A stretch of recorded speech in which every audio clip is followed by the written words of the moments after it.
In today's episode of Simply Pathology, we're gonna learn about celiac disease in just 2 minutes. Welcome to 2 Minute Doc. If you're new to my channel, make sure you hit the subscribe button and the bell icon next to it so that you can keep watching all my upcoming videos for free. Here you can learn about various drugs and diseases in just 2 minutes. Celiac disease is also known as gluten-sensitive enteropathy. This is because if these patients eat food which are rich in gluten, what happens is that their CD8 plus T cells are abnormally activated, which will go and destroy their own intestinal epithelial villi. Since their own body cells destroy their own intestinal epithelial villi, this is an autoimmune disease. And because of this, you can see, since the intestinal epithelial villi are destroyed, you can see villus atrophy on histopathologic examination, and these CD8 plus T cells will be found in the lamina propria of the intestine. And along with that, the third feature which you find in celiac disease is crypt hyperplasia. Combined with that, this is just a schematic representation to help you remember on the three common histopathological features which are seen in celiac disease.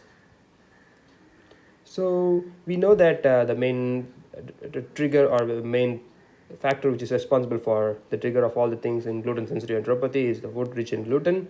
So if we stop the food rich in gluten, we can prevent the occurrence of any of these manifestations. And so that is the main treatment or mainstay of treatment in gluten-sensitive enteropathy. Here we're going to tell them to avoid the food which are rich in gluten, and these food are wheat, barley, rye, and oats. This is the main line of treatment. Like stopping these four food which are rich in gluten is the main line of treatment for celiac disease. And two commonly associated HLA alleles are HLA-DQ2 and HLA-DQ8 in celiac disease. And some of the antibodies which are commonly found, since this is an autoimmune condition, these autoantibodies are found in these patients' serum. Okay, so the commonly found ones are anti-tissue transglutaminase antibody, anti-gliadin antibody, and anti-endomysial antibody. These antibodies play an important role in diagnosis of this disease as well. So since here we see that in gluten-sensitive enteropathy, the intestinal epithelial villi get destroyed, what happens is that there will be malabsorption of various nutrients from the intestinal tract. Since the fat is going to be malabsorbed, it's not going to be absorbed inside the body, it's going to be excreted instead, leading to steatorrhea or chronic diarrhea. And iron is not absorbed, so anemia and fatigue and weight loss, and protein isn't absorbed properly, leading to muscle wasting. So these are the things which are gonna happen in patients with celiac disease. I made a simplified flashcard on celiac disease. If you guys want to gain access to this and many of the upcoming flashcards which I'm going to make, go to the link in the description and you can find out how to get access to all my flashcards. You can support my channel by donating on buymeacoffee.com.